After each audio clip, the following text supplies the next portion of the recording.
tenemos la intervención del economista Pablo Lucio Paredes, quien es doctor en Economía Aplicada por el Instituto de Estudios Políticos de París, Francia, y director del Instituto de Economía de la Universidad de San Francisco de Quito, donde también se desempeña como profesor. Su enfoque académico se centra en la macroeconomía. Es consultor de empresas nacionales e internacionales y ha sido miembro o asesor de comisiones importantes como la Comisión por la Negociación de la Paz con Perú y la Comisión Ciudadana para la Reforma del sistema de pensiones en 1992, ocupó el cargo de secretario de Planificación y fue miembro de la Asamblea Constituyente de 2007. También fundó la revista Ecos Economía y varios programas de radio y televisión. Es autor de más de 10 libros sobre economía ecuatoriana y fue fundador del Colegio Terranova, el Contrato Social por la Educación y el Observatorio de Política Fiscal, además de socio Executive Forums en Ecuador. Con el tema que hoy está frente a nosotros con el tema de perspectiva y coyuntura económica para el nuevo gobierno en Ecuador. En estos momentos damos paso a su exposición, haciendo un hincapié de que el tiempo de su intervención es de 30 minutos. Sí, muchas gracias. ¿Se me oye bien? ¿Se me oye bien? Sí, Sí. economista. Bien, perfecto. Bueno, muchas gracias por esta invitación a conversar con ustedes, los muchachos aquí presentes. Eh, espero que la próxima vez podamos vernos en directo en Machala y no vía Zoom desde Quito. Me gusta mucho Machala, y la provincia del Oro en general, así que espero haya esa oportunidad. Espero también poder en esta media hora serles útil para reflexionar sobre el tema que se ha planteado. Eh, la verdad, me gustaría que en el Ecuador estemos en un entorno en el que pudiéramos hablar de otros temas de futuro, ¿no? En la Universidad de San Francisco yo acabo de publicar en la revista Coyuntura de la Universidad, de la Escuela de Economía, un artículo sobre computación cuántica, lo hice en julio, uno sobre la energía nuclear en el mes de noviembre, y estoy por sacar en febrero uno sobre inteligencia artificial, o tal vez en marzo. Y no lo estoy señalando para decir que yo he hecho eso, no es para nada eso, sino simplemente porque me gustaría que hablemos de otros temas en el Ecuador. Pero desgraciadamente la economía ecuatoriana todavía está en un punto y la sociedad ecuatoriana está en un punto en que requiere avanzar en una serie de cosas que son relativamente básicas, que son relativamente sencillas, de las que venimos hablando desde hace 10, 20, 30 años y poco avanzamos. Y entonces hay que hablar de esas cosas, además, dado el tema que se me ha planteado, que es cuál es un poco los desafíos, digamos así, del próximo gobierno cualquiera que este fuere. Y entonces creo que vale la pena empezar recordando que la esencia del desarrollo económico de las personas, de las empresas y de los países es la productividad. Y la productividad, como ustedes bien saben, es algo bastante sencillo, es usar, generar más valor usando mejor los recursos, generar más valor usando mejor los recursos. Y esos recursos es el recurso tiempo, es el recurso personas, es el recurso materias primas, es el recurso capital, es el recurso, en fin, todos los recursos que utilizamos en la sociedad. Progresar en productividad es generar sociedades mejores, más ricas, con más bienestar para la gente. Pero sí creo que es importante precisar que cuando yo hablo de productividad me refiero, digamos así, a tres tipos de productividades: la productividad económica, la social y la institucional, económica, social e institucional. ¿Qué quiero decir con esto? En lo económico es producir bienes y servicios de más calidad, de más valor, usando mejor los recursos. En lo social es, por ejemplo, generar mejor educación, mejor salud, utilizando mejor los recursos. Y en lo institucional me refiero a tener una mejor calidad de la política, que en el Ecuador es lamentable, menos corrupción, más confianza en la sociedad, mejor justicia, utilizando mejor los recursos, ¿no? Entonces, esas tres cosas, lo económico, la productividad económica, social e institucional, me parece que siempre hay que tomarle como la base del desarrollo económico. Es decir, ¿qué hacemos en esas tres direcciones? Eso creo que hay que tenerlo en la mente y luego vamos a pasar a hacernos la pregunta de qué deberíamos hacer en el Ecuador. Entonces yo digo, vamos a hablar de lo que deberíamos hacer, pero hay que recordar que tenemos una cosa, tal vez tengamos dos o tres, no sé, pero al menos tenemos una muy importante en el Ecuador, que es la dolarización. La dolarización, ustedes no conocieron, veo ahí las imágenes y obviamente todos ustedes son extremadamente jóvenes, no vivieron la época antes de la dolarización. Para ustedes la dolarización es algo natural, pero quizás por ser muy natural, no sé si la valoran completamente. Y hay que estar conscientes que la dolarización es un activo fuerte y sólido de la economía de la sociedad ecuatoriana que hay que mantener. La dolarización resuelve todos los problemas de la sociedad para nada, pero lo que hace es darnos una base muy sólida sobre la que construir. Es como si ustedes mañana dicen, bueno, yo me voy a construir una pequeña vivienda. ¿Y qué es lo primero que hay que hacer? Hay que poner una base sólida, ¿no es cierto? Dependiendo del tamaño de la vivienda que se va a construir, si es una casa pequeña o es un edificio, hay que hacer cimientos más profundos, más sólidos. Bueno, la dolarización es eso, es para la economía ecuatoriana una base sólida sobre la cual podemos construir. Ahora, podemos construir o podemos no construir. Esa es una decisión de los ecuatorianos, ¿no? Pero la dolarización nos da esa base muy sólida de estabilidad que sin la dolarización no tendríamos. En los últimos 10, 15 años, el Ecuador se parecería mucho a Argentina. Ustedes han oído de Argentina, todos los problemas que hay allá, la intervención de Milei para tratar de poner orden en todo eso, que no es fácil. Pero bueno, el Ecuador se parecería mucho a Argentina. Algunos dicen que el Ecuador incluso no se parecería a Argentina sino a Venezuela, si no estuviéramos dolarizados. Yo creo más a Argentina que Venezuela, pero en todo caso, sea lo que sea, estaríamos en una situación aún más incierta, más complicado, más inestable de la que vivimos en el Ecuador. Entonces, la dolarización es un activo profundo del Ecuador que todos debemos hacer el esfuerzo de simplemente mantenerla y punto. Y no discutir el tema, sino mantenerla. ¿Cuánto tiempo?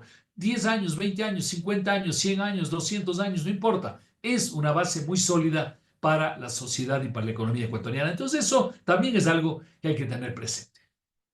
Luego, debemos preguntarnos, ¿y cuál debería ser digamos, el objetivo de una sociedad en la parte económica? Bueno, el objetivo debería ser muy sencillo, que es crecer la economía, crecer la actividad económica. ¿Por qué?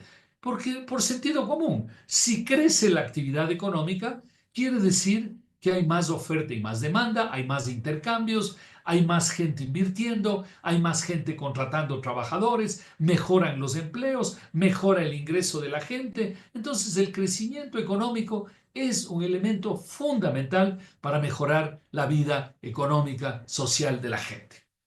E incluso yo pienso que más crecimiento económico mejora la política porque hace que la gente ya no empieza a pensar en cualquiera para elegirle de asambleísta, de presidente o lo que sea, sino la gente ya teniendo una mejor situación económica ya puede pensar dos veces con más sensatez. Entonces, crecimiento económico es bueno para la economía, para lo social y para el entorno político del país.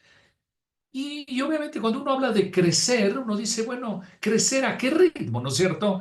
Y lo razonable en el Ecuador sería crecer, digamos, entre el 4 y el 5% anual. Hay países asiáticos que son los más exitosos en el mundo en los últimos 50, 60, 70 años, que han crecido al 6, 7, 8, 9, 10%. Pero bueno, no seamos tan exigentes, pensemos que el Ecuador crezca entre el 4 y el 5% anual. ¿Por qué primero 4 o 5% y no 10? Bueno, porque tradicionalmente el Ecuador ha crecido alrededor del 3,5% y en los últimos 10 años hemos crecido entre el 1 y el 2% anual, desde el año 2015.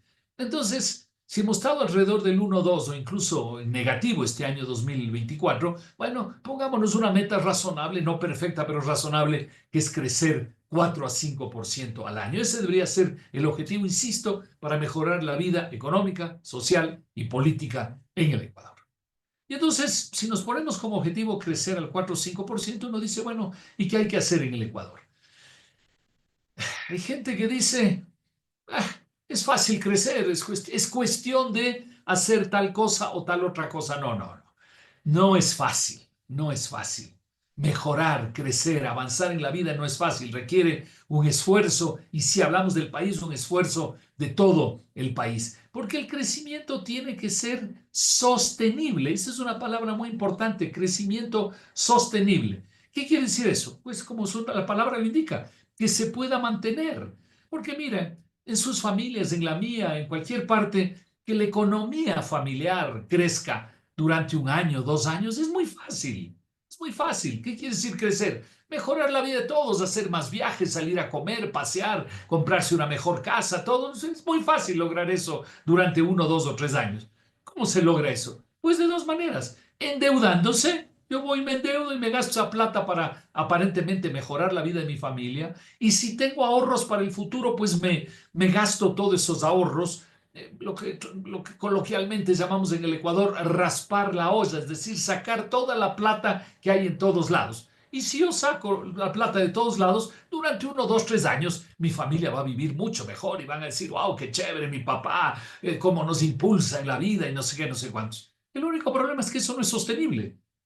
No es sostenible, porque a cabo de 1, 2 o 3 años te endeudaste y tienes que pagar las deudas, tus ahorros para el futuro se acabaron, sacaste toda la plata que había por todos lados y a no ser que todo eso lo hayas invertido maravillosamente para generar futuros ingresos, a no ser eso, pues al cabo de 3 años estás peor que antes. Entonces hay que pensar que tiene que ser crecimiento sostenible, no simplemente crecimiento así a la buena de Dios durante 1, 2 o 3 años.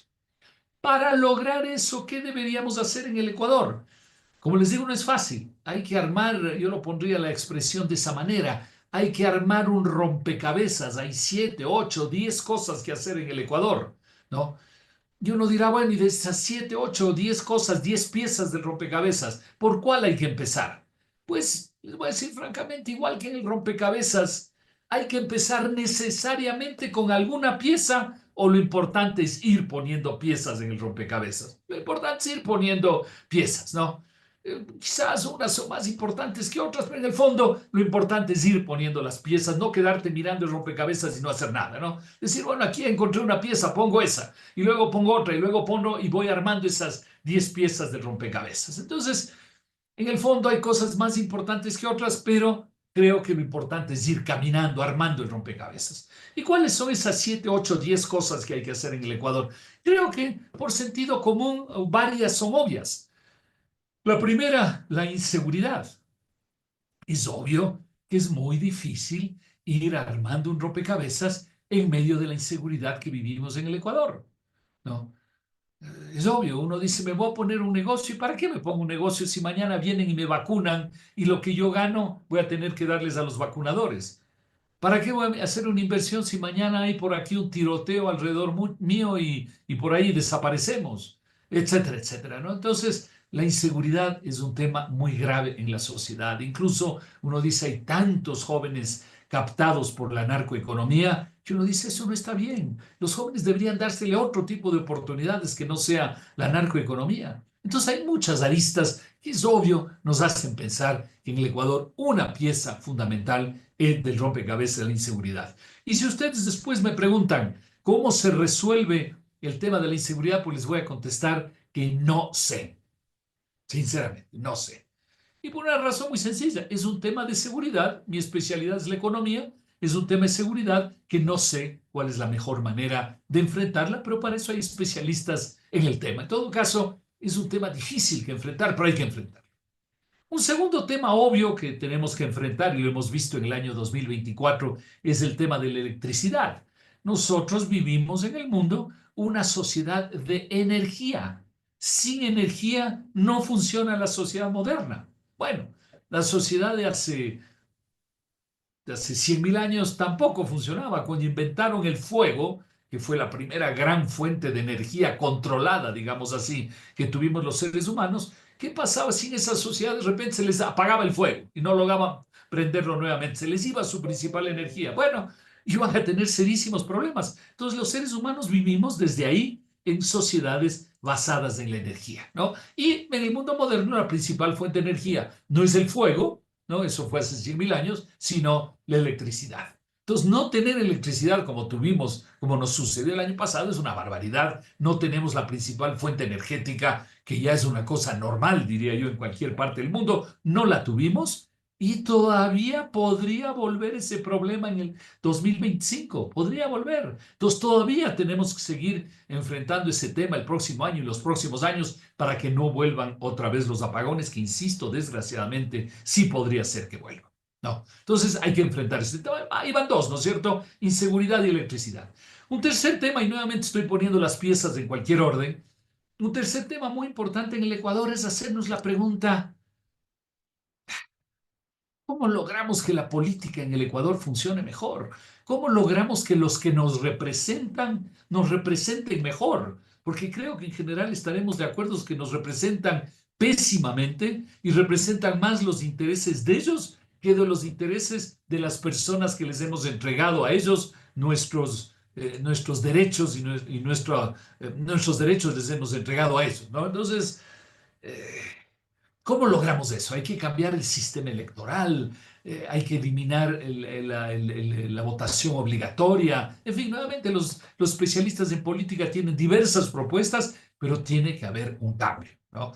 Ven ustedes ahora mismo la, la gente cuando le preguntan a los ciudadanos qué les parece la Asamblea Nacional y en general la respuesta es malísima la Asamblea Nacional. Ya. ¿Y después qué sucede? Que cuando hay una elección, vuelven a ser electos una buena parte de los mismos que la gente dijo que eran malísimos, ¿no? Ahora mismo yo les aseguro que es muy, bueno, no puedo asegurar, creo que probablemente la mitad de los asambleístas que van a ser electos el próximo domingo, ¿no? Van a ser los mismos que ya fueron en la última asamblea o en la anterior. Y si dijimos que eran malísimos, entonces ¿por qué les volvemos a elegir? ¿No? Entonces, la política es un tema fundamental. Tres temas. Cuarto tema, la justicia. Sí. ¿Es fundamental en la vida de una sociedad la justicia? Sí, por supuesto. Lo es a nivel macro y lo es a nivel micro. Empecemos por lo micro.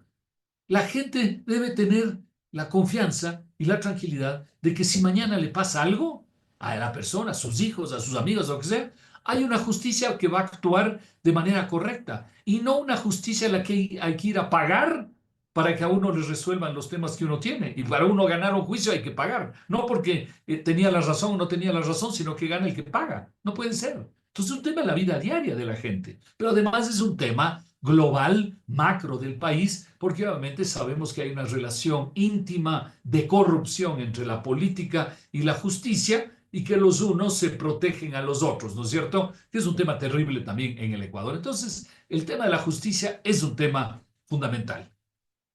¿En qué estaba? ¿En el cuarto o en el cinco? Señorita Ashley Camaño, que le veo ahí, le pregunto a usted, ¿estaba en el cuarto o estaba en el cinco? Ya no me acuerdo. ¿En qué estaba? ¿Quién me hace acuerdo si estaba en el 4 o en el 5? En el cuarto economía. En el cuarto ya, ok, en el cuarto. Ok, perfecto. Bueno, vamos a otro tema, el quinto. Aunque no estoy seguro que contaron bien, creo que es el sexto, pero no importa. El tema de la seguridad social. La seguridad social contiene, digamos así, dos elementos fundamentales de la sociedad, que es la salud y la jubilación. Son dos cosas fundamentales en la vida. Siempre decimos que sin salud no se puede hacer nada en la vida. Entonces la salud es muy importante. Y la jubilación, que obviamente para ustedes es un tema que está a 50 años de distancia de ustedes, no es un tema importante, pero sí lo es para sus papás, para sus abuelitos, etcétera. La jubilación, debería haber una jubilación digna en el sentido de que si hay gente que llega muy, muy pobre a la jubilación, la sociedad debería ayudarles para que tengan una jubilación no perfecta, no maravillosa, pero al menos un poco digna y un poco aceptable en la sociedad, ¿no? Entonces, se necesita una reforma del sistema de seguridad social que está en una situación muy, muy mala. muy, muy mala. Y el sistema de jubilación en particular, en los próximos 2 o 3 años va a entrar en lo que yo llamo una quiebra progresiva, ¿no? Entonces hay que enfrentar ese tema, ¿no? Y no sé si ustedes han oído en esta campaña política, si han oído propuestas serias de los candidatos sobre la seguridad social, sobre salud y seguridad social, ¿no? Yo no he oído nada muy serio ni muy útil. Luego, sexto tema, la reforma laboral. Todos sabemos que el mercado laboral en el Ecuador es un mercado malo para los empresarios y malo para los trabajadores.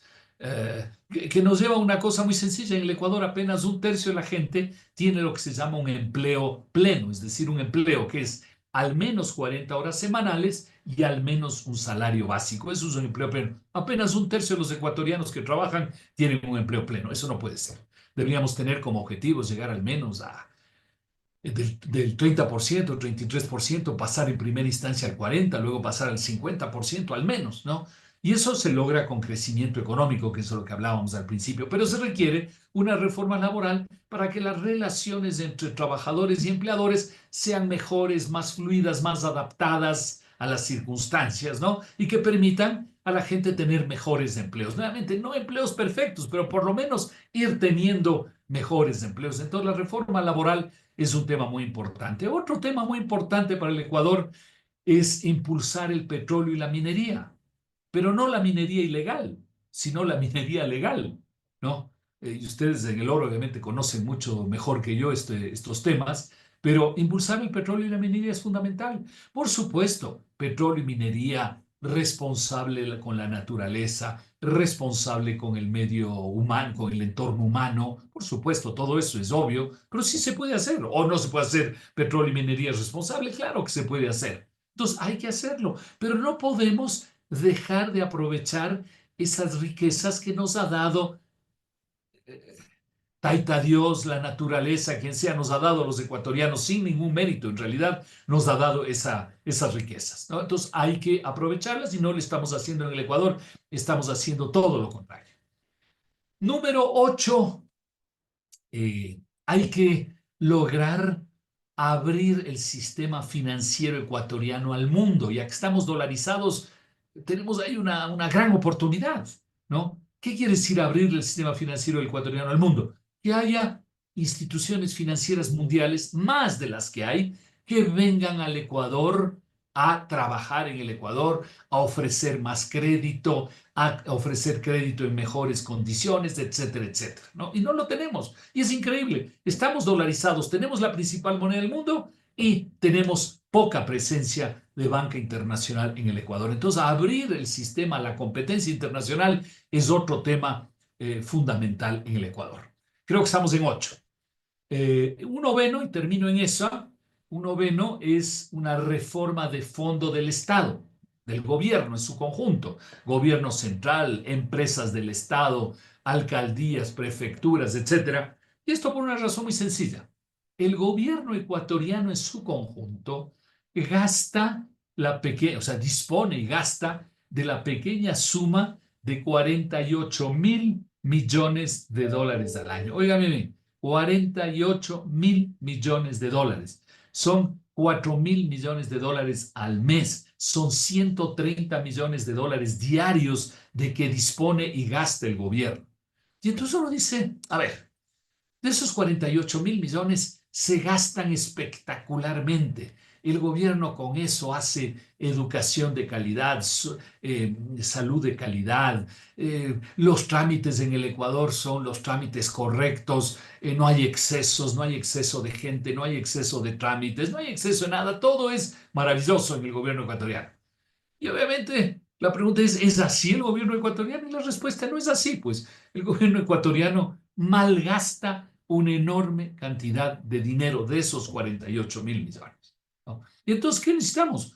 Una reforma de fondo para que el Estado gaste menos, pero gaste mejor. Que gaste menos, pero gaste mejor. Por una razón muy sencilla. Si en sus familias, en sus empresas, donde sea, se malgasta el dinero, con eso la familia es más rica o más pobre. Con eso la empresa es más rica o más pobre. Y la respuesta obviamente, cuando se malgasta el dinero, la familia o la empresa son más pobres. Entonces en el país es lo mismo. Cuando el gobierno malgasta una gran cantidad de dinero, lo que está sucediendo es que la sociedad se está empobreciendo, igual que se empobrecería su familia o su empresa al malgastar el dinero. No hay otra lógica. Entonces necesitamos una reforma de fondo del Estado cuyo objetivo sea gastar menos, pero gastar mejor. ¿Sí? No es que el gobierno no haga cosas. Hay gente que dice, pero por ahí dicen que no se gaste nada. No, no, yo no estoy diciendo que no se gaste nada. Yo estoy diciendo que se gaste mejor y es mejor en las cosas importantes y se deje de gastar en una cantidad de cosas inútiles en las que gasta el Estado, ¿no? Entonces, esa es una novena reforma que requiere el Ecuador. Quizás hay por ahí alguna décima más, una onceava, una doceava, bueno, no importa.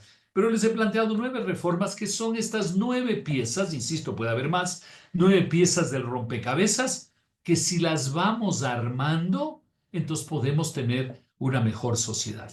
Una sociedad más productiva, como decía al inicio, más productividad económica, social e institucional, con menos corrupción, con mejor justicia, con mejor política, produciendo bienes de más valor, con mejor educación, con mejor salud. Es un gran desafío y no es fácil. Ahora, para llegar a esas 9 piezas del rompecabezas, ¿qué necesitamos? Necesitamos ponernos de acuerdo entre los ecuatorianos para decir sí, hay que hacer esas 9 cosas. ¿Cómo las vamos a hacer? A ver, sentémonos en el petróleo y la minería. Los unos piensan de cierta manera, los otros piensan de otra manera. Bueno, juntémonos y tratemos de encontrar una manera sensata de hacer petróleo y minería en el Ecuador. Lo mismo en la reforma de la seguridad social, la reforma laboral, etcétera. Sentémonos y digamos, no qué es lo perfecto, sino qué es lo razonable que podemos hacer en el Ecuador poniéndonos unos y otros de acuerdo. Y eso nos falta en el Ecuador. No tenemos capacidad no tenemos capacidad para juntos discutir y ponernos de acuerdo. ¿Qué es lo que normalmente hacemos en el Ecuador? Nos juntamos y decimos, yo contigo no converso. No converso contigo, ¿por qué? Porque tú eres de derecha. O yo no converso contigo porque eres de izquierda. O no converso contigo porque me caes mal. Ese es un gran problema en el nos sentamos a conversar porque pensamos que solo yo tengo la razón y los demás no la tienen. Y pensando de esa manera es imposible juntarnos para avanzar. Esos son los grandes desafíos que tiene el Ecuador. Así que es lo que quería comentarles. Creo que han pasado unos 27 minutos, si veo bien el reloj. Así que es lo que quería inicialmente conversar con ustedes y pasemos pues a conversar de esto u otros temas que ustedes desearían. Sí. Mil gracias. Claro, economista, muchas gracias por su intervención. Tenemos preguntas que han hecho los estudiantes. Leiribet Franco pregunta, ¿cree que para tener un crecimiento económico sostenible es necesario un Estado menos restrictivo y que fomente la libre empresa siguiendo modelos que ya han tenido éxito? No hay ninguna duda de eso. Creo que uno de los grandes temas del Ecuador alrededor de todo lo que he mencionado es el tema de la libertad. Es decir, debemos confiar más en que la gente y no el Estado es el que puede impulsar muchas cosas más. Quien hace la sociedad somos las personas, somos los ciudadanos, somos las familias, son nuestras empresas. El Estado está ahí para darnos un entorno que nos permita caminar mejor. Ese entorno son estas 9 cosas o otras más que acabo de señalar. Esas son solo un entorno para que dentro de eso las personas con nuestra iniciativa, nuestras libertades, nuestro empuje, podamos caminar. Así que absolutamente, el tema fundamental detrás de esto es la libertad. Bien, tenemos una segunda pregunta de Odalis Sabat, quien pregunta, ¿cuáles considera que son los principales desafíos económicos que enfrentará el nuevo gobierno en Ecuador y qué estrategias podrían implementarse para fomentar el crecimiento y la estabilidad financiera del país? Bueno, primero solo quisiera terminar sobre la pregunta anterior señalando que la libertad no es hacer lo que a uno le da la gana, ¿no? Es hacer lo que uno quiere hacer respetando a los demás. Porque si yo respeto a los demás me respetan a mí. Si obviamente yo no respeto a los demás no tienen por qué respetarme a mí tampoco. Entonces ahí entramos en una sociedad de conflicto, ¿no? Una sociedad que camina positivamente. Entonces, el sentido de la libertad es eso, hacer lo que yo puedo hacer, lo que quiero hacer, pero respetando a los demás. Y quizás uno de los mejores ejemplos de eso es el tráfico, ¿no? ¿Puedo yo en el tráfico ir donde yo quiero? Sí. ¿Puedo escoger mi camino? Sí. Pero lo que no puedo hacer es hacerlo irrespetando a los demás. Es decir, no puedo simplemente pasarme los semáforos, pasar en tercera fila, pararme en las bocacalles para complicar el tráfico. Eso no puedo hacer. Porque si todos hacen eso, entonces las cosas no funcionan, ¿no? Entonces, cada uno tiene su objetivo de vida en el tráfico, pero es respetando a los demás. Sobre la pregunta de los desafíos del próximo gobierno, yo creo que son las 9 cosas, o como dije, puede haber más, las 9 cosas que acabo de señalar. El tema de la inseguridad es fundamental. El tema de la electricidad es muy importante. Quizás el tema de arreglar la política, si bien es muy importante, no sé si sea un desafío del próximo gobierno. La justicia sí es un gran desafío, mejorar la justicia. La reforma de la seguridad social es muy importante porque, como les decía, en 2, 3 años, 4 años, va a haber una quiebra progresiva del sistema de jubilación y eso va a afectar a muchos ecuatorianos. En este momento hay 450,000 jubilados. En 3, 4 años habrá más de 500,000, 550,000. Entonces afecta a muchos ecuatorianos y afecta a los que vienen detrás. Que dicen, caramba, si a los que están primeros en la fila no les están atendiendo, cuando yo llegue, ¿cómo me van a atender a mí? ¿No es cierto? Entonces, tiene que haber una reforma de fondo y esa la tiene que enfrentar el gobierno, ¿no? He oído a gente del gobierno de Daniel Noboa que si Noboa vuelve a ganar, una de las primeras cosas que harían es enfrentar el tema de la seguridad social. Ojalá sea así y ojalá tengan una visión de fondo, porque no es un tema que se puede resolver fácilmente. Me parece que el tema de petróleo y minería es un tema que tiene que enfrentar el próximo gobierno, ¿no? Entonces digo, de las 9 cosas que hay, bueno, y me olvidé de una décima, como les dije, estaba seguro que había otras más. Una décima sería abrirnos al mundo, ¿no? Seguir el Ecuador haciendo tratados de comercio, ¿no? Hicimos hace 8 años con Europa, acabamos, creo que ayer o anteayer, ya casi de firmar con Canadá, se hizo con la China, se está negociando, terminando con Corea, en fin, hay que abrirse al mundo, porque el Ecuador es un país, y bueno, la provincia del Oro lo es, evidentemente, que tiene una gran capacidad de aprovechar las oportunidades que hay en el mundo y para eso los tratados de comercio son tremendamente importantes. Entonces, ven ustedes, de las 10 cosas que hay, que he mencionado, al menos hay 3, 4 que debería enfrentarlos no el gobierno siguiente de aquí a 4 años, sino el gobierno que arranca ahora en mayo del 2025. Así es, tiene mucha razón, economista. Tenemos otra pregunta de Ruth Yaucán que dice, en cuanto a la reforma laboral, ¿cuáles son los cambios fundamentales que creen necesarios para modernizar el mercado de trabajo en Ecuador? ¿Y cómo podrían estas reformas contribuir a la generación de empleos de calidad y al fortalecimiento de la competitividad del país? Mira, voy a decir algo que quizás no suena a lo ideal, ¿no? Pero nosotros decimos, queremos que en el Ecuador haya muchos más empleos buenos. Estoy 100% de acuerdo. Quisiéramos que el 100% de los empleos sean buenos, ¿no? Y como les decía antes, ahora hay 30% de empleos adecuados y 70% de empleos no adecuados, digamos así, ¿no? Vamos a convertir el 70% sumado al 30%, ¿nos va a dar el 100%? No, no vamos a tener eso. ¿Qué es lo importante? Que la gente vaya mejorando. El que tiene un empleo adecuado, que mejore ese empleo. El que tiene un empleo inadecuado, que vaya mejorando en ese empleo hasta que algún rato llegue a tener un empleo adecuado. Pero no creo que podemos plantearnos una situación ideal, maravillosa, sino lo que debemos proponernos es que todo ecuatoriano mejore un poco. Si es adecuado, que mejore. Si es inadecuado, bueno, también que mejore. Es decir, que todos puedan ir mejorando poco a poco y, bueno, tendremos una situación mucho mejor en X años, pero que vaya mejorando la gente. Que usted le pregunta a la gente, le diga, ¿usted tiene un gran empleo? No, pero mejoró, sí, sí mejoré. No es el mejor empleo del mundo, pero ya mejoré en relación a lo que tenía el año pasado. Yo creo que ese debe ser el objetivo. Y yo creo que la palabra correcta, Samantha, es adecuar las necesidades de los empleadores con con las necesidades de los trabajadores. No, hay que adecuarlo uno al otro. La gente habla de la flexibilización. Yo prefiero usar, porque me parece más real, la palabra adecuarlo uno al otro. Entonces, por ejemplo, hay negocios en el Ecuador que requieren gente al mediodía, pero todos los días de la semana. Un restaurante, por ejemplo, necesita gente de lunes a domingo, pero solo al mediodía. ¿Por qué? Porque no atienden la noche. Y quizás no atienden la noche por la inseguridad. No. Y entonces, ¿qué sucede? Que como hay gente que trabaja el sábado y el domingo, entonces hay que pagar un adicional por ser sábado y domingo o por ser ciertas horas. No creo que así debería funcionar, porque entonces, ¿qué sucede?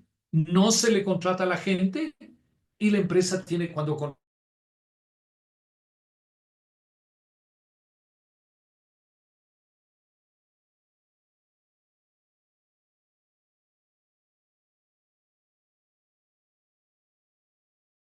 la vida, ¿no? Y no es que nadie está abusando de nadie, sino que la empresa también necesita gente al mediodía, no necesita en las noches, y necesita también sábado y domingo.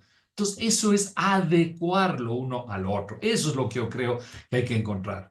Otro tema muy importante que hay que encontrar es que si el empresario abusa del trabajador, le dice, yo te voy a pagar, me invento cualquier cosa, te voy a pagar 500, llega a final de mes y dice, ah, no, yo no te voy a pagar los 500. Te voy a descontar no sé qué, no sé cuántos por aquí, por allá, y al final te va a pagar 350. Y si no quieres, pues entonces ándate nomás. Eso es un abuso, no está bien. Pero también al revés. Cuando el trabajador abusa del empresario, también está mal, ¿no? Entonces, eso nuevamente hay que adecuar las cosas para que ni el uno abuse del otro, ni el otro del uno, sino que haya una relación razonable. Y cuando el empresario abuse, que sea sancionado, pero cuando el trabajador abusa, también que sea sancionado. Esas son las cosas de adecuar el uno al otro en la economía. Sí, eso yo creo que es lo que se necesita en el Ecuador, la palabra adecuar lo uno al otro.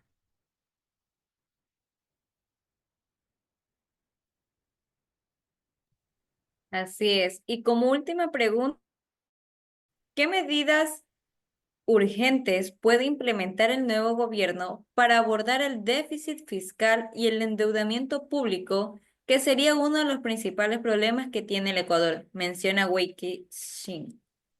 Sí, sí, es una muy buena pregunta, igual que todas. Y si quieren que haya alguna pregunta más, por mí no tengo problemas. Quizás por ustedes sí, pero por mí no. Eh, eh, Hay dos maneras de resolver el déficit fiscal. La una, aumentando ingresos. Es decir, te subo el IVA, te subo no sé qué, te cobro un impuesto a una cosa, te cobro impuesto a otra cosa, todo eso. Es la una manera. La segunda manera es disminuir gastos inútiles. ¿No? En el Ecuador en general se ha trabajado en lo primero. Sigo recaudando más y sacando más plata a la gente. Yo creo que es hora de ir a lo segundo, es decir, hacerse la pregunta, ¿qué gastos del gobierno son inútiles? Y ustedes me dirán, ¿dónde están los gastos? Si no, hay cantidades. Si yo todos los días que salgo ahí por la calle veo el instituto de no sé qué, el instituto de no sé qué, el instituto de no sé qué, son útiles, evidentemente no son útiles una buena parte. Voy a hacer trámites donde podría haber una persona y 5 personas que me atienden, no es necesario. Cuando podría haber un solo trámite o dos, hay 10 trámites que son inútiles, etcétera, etcétera, ¿no? Entonces, evidentemente hay un malgasto enorme del dinero en el Estado y por ahí deberíamos atacar el problema, ya no sacándonos más plata, sino reduciendo el gasto inútil del Estado. Y la gente dice, pero es que si se reduce el gasto inútil del Estado, la economía se cae. No es cierto. Cuando tú eliminas gastos inútiles en la familia, en la empresa o en el gobierno o en el país, la economía no se cae, la economía mejora, porque estás eliminando esos gastos inútiles que son un lastre, que impiden que se desarrolle la familia, la empresa o el país. Entonces, ese debería ser una decisión fundamental. En economía, o en administración, más bien dicho, digamos, hay algo que se llama el sistema base cero. ¿En qué consiste? En coger las cuentas, digamos, puede ser de la familia, de la empresa o del país, pero estamos hablando del gobierno, coger las cuentas del gobierno y hacerse la pregunta. Por eso se llama base cero. Desde cero, decir, a ver, tal institución, ¿es útil o no es útil? ¿Sirve o no sirve? Si no sirve, se elimina. Tal proyecto, tal programa, tal gasto, tal cosa, ¿es útil o no es útil? ¿No? Insisto, por eso se llama base cero, es decir, arrancar desde cero haciéndose la pregunta, ¿sirve o no sirve? ¿Cómo funcionan hoy las cosas en el gobierno? Es que en el gobierno dicen, a ver, ya existe tal proyecto, tal programa, tal institución, ya existe. Como ya existe, hay que mantenerla y hay que darle la misma cantidad de plata o un poco más, porque ya existe. No, no, no. Por alguna vez tenemos que hacer lo contrario, tenemos que hacernos la pregunta desde cero, ¿sirve o no sirve? Y si es que no sirve, hay que eliminarlo. Y si es que realmente es importante y sirve, hay que fortalecerla, ¿no? Hacerle más fuerte para que haga mejor su trabajo. Yo creo que ese es el primer tema fundamental en lo que se preguntaba, que eran las finanzas públicas. Hay dos enfoques y hay que escoger el enfoque del gasto, no el enfoque de los ingresos. Bien. Otra pregunta tenemos de Ángelo Cedillo, que menciona cuáles son las oportunidades de inversión que el Estado ecuatoriano debería incursionar para mejorar la economía del país. Yo creo que la mayor parte de inversiones que requiere el Ecuador son inversiones privadas, ¿no? Son inversiones en productos de exportación, son inversiones de servicios, son inversiones de tecnología, son inversiones de una cantidad de campos. La inversión privada es la más importante y no solo inversión, a veces se habla de la inversión extranjera. La inversión extranjera en cualquier parte del mundo representa un 20% de la inversión, pero el 80% tiene que ser inversión propia, ¿no? Entonces yo creo que el gran desafío es que nos den esas condiciones de esos 5, 6, 7, 8, 9, 10 puntos de los que hemos venido hablando del rompecabezas para tener un mejor entorno que nos permita a la gente decir, sí, yo quiero invertir, yo quiero tomar riesgos, yo quiero jugarme, ¿no? Porque vale la pena hacerlo, que es lo contrario de lo que está sucediendo hoy en el Ecuador.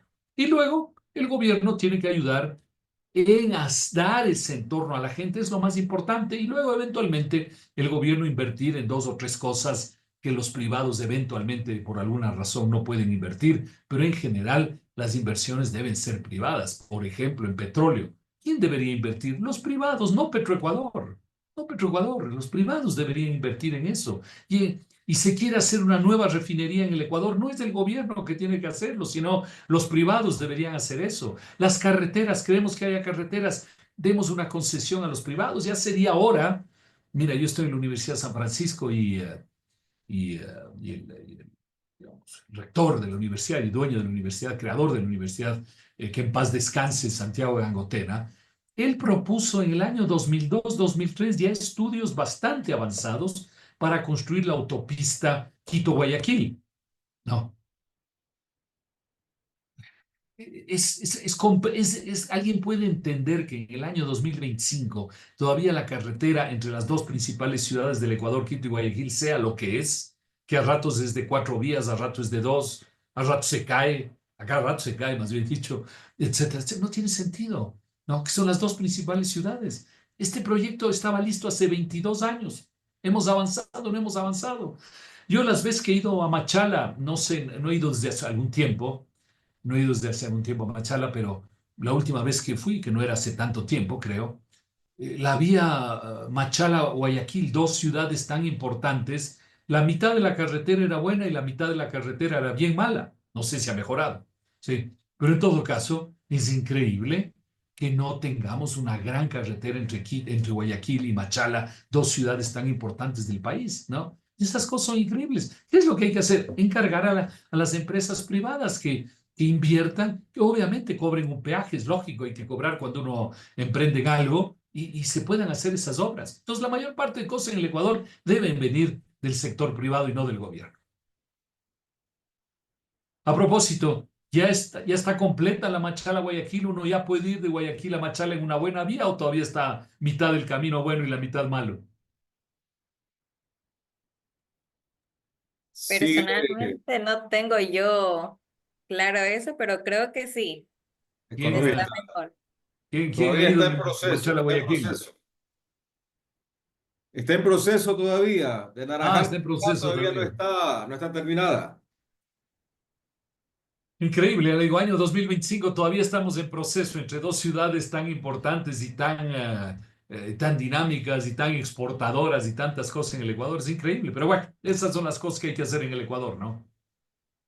O sea, va a paso lento, va a paso lento, pero supuestamente la vez pasada que estuvo el ex vicepresidente Otto aquí en Machala, él indicaba que ya en el gobierno de Lenín habían dejado ya el presupuesto listo para que esa carretera se termine. Estuvo el gobierno de Lazo, ahora el gobierno de Noboa y prácticamente eso todavía está en Por proceso. eso digo, me parece increíble. Yo la última Ah, vez que estuve por ahí, me acuerdo que ya estaban casi listas las casetas de peaje, pero no estaban lista la carretera. Entonces uno dice, ¿cómo es que hacen primero la caseta de peaje para cobrar antes de haber hecho la carretera? ¿Sí? Esa es la última vez que me acuerdo que estuve ahí, que no era hace tanto tiempo, fue hace un par de años. 5 peajes en Sí, 190 kilómetros. sí, sí, claro, pero te digo, lo increíble es que primero había las casetas y no había la carretera, ¿no? Así es, Entonces así primero es. piensan en cómo voy a cobrar antes de hacer, ¿no? Pero bueno, pero te digo, esas son las cosas que en el Ecuador faltan. Entonces en el Ecuador decimos, y vuelvo a lo que me permití señalar al inicio, uno dice, hablemos de la inteligencia artificial, chévere, hablemos de la inteligencia artificial. Hablemos de la energía nuclear, qué chévere, hablemos de eso. Pero resulta que todavía no terminamos la carretera Machala-Guayaquil, ¿no? Entonces, ¿para qué vamos a hablar de la inteligencia artificial si no hemos podido todavía hacer una carretera decente entre dos ciudades tan importantes, ¿no? Entonces, yo creo que es el gran desafío del Ecuador, hacer las cosas básicas que hay que hacer para pasar a conversar de otros temas de futuro, digamos, ¿no? Pero primero hay que pasar por las cosas sencillas que no hacemos, ¿no? ¿Cómo es posible que no hagamos la carretera Machala-Guayaquil y queremos hablar de la inteligencia artificial? No, no, no. Pero bueno, ahí vamos. No, pues incluso hasta se ofreció un tren bala, economista. Sí, también, también. Pues te digo, pero resolvamos los problemas básicos primero antes de pasar a la siguiente etapa. Pero tenemos que hacerlo, porque si no, ¿qué sucede? Que en 30 años, si yo mañana, bueno, en 30 años yo ya no voy a estar presente, pero en 15 años volvemos a conversar con ustedes, muchachos, sobre todo, ya tendrán 15 años más. Lo terrible sería que volvamos a hablar de lo mismo, ¿no? Eso sería lo terrible. En 15 años sí, ya deberíamos decir, no, ya se hizo la carretera, ya hay estabilidad fiscal, el gobierno funciona mejor, ya hemos avanzado en el tema del sistema de pensiones, etcétera. Entonces ahora sí podemos hablar de otros temas de futuro en el Ecuador. Ese es el gran desafío, poder en un cierto tiempo, poder hablar de los temas de futuro y no de seguir hablando de los temas básicos que no superamos, ¿no?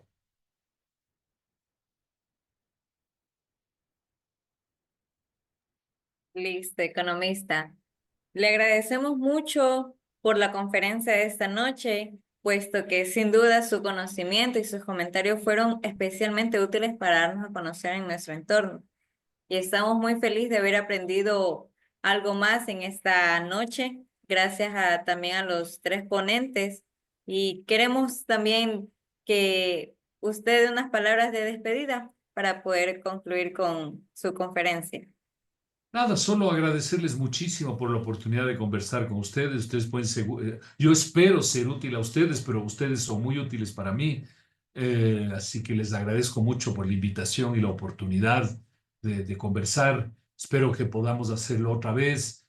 Como les dije, espero que podamos la próxima vez hacerlo en directo en Machala y no en Quito.